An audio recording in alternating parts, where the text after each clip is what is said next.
Next question है, निम्नलिखित में से कौन सा कथन गलत है? तो पहला क्या कथन है, यदि एक जीवा को वृत्त के बाहर दोनों सिरों पे बढ़ाया जाता है तो इसे छेदक कहा जाता है, ठीक है ना। जैसे ये एक सर्कल है और यहाँ पे एक बोर्ड है यानी जीवा है, इसको मैं क्या करता हूँ आगे बढ़ा देता हूँ, ठीक है, दोनों सिरों पे।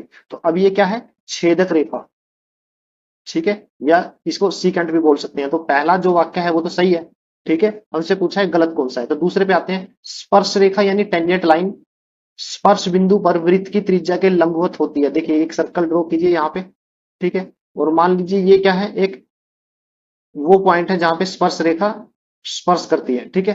अब बोला क्या गया है कि सेंटर से यहाँ पे एक लाइन, इन जो स्पर्श बिंदु है और सेंटर लाइन है, सेंटर पॉइंट है, इनको मैं जोड़ूंगा तो यहाँ पे जो एंगल बनेगा वो 90 डिग्री है, ठीक है, ये बोला गया, ये बात भी बिल्कुल सही है, ठीक है ना।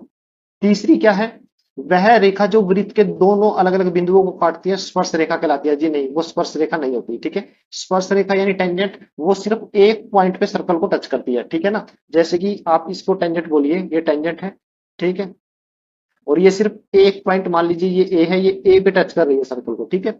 तो हमारा जो तीसरा ऑप्शन है वो गलत है, यही पूछा था, तो ये हमारा आंसर आ गया, ठीक है ना। एक बार चौथा पॉइंट और देख लेते हैं, स्पर्श रेखा वृत्त के केवल एक बिंदु बिंदु को छूने वाली रेखा है।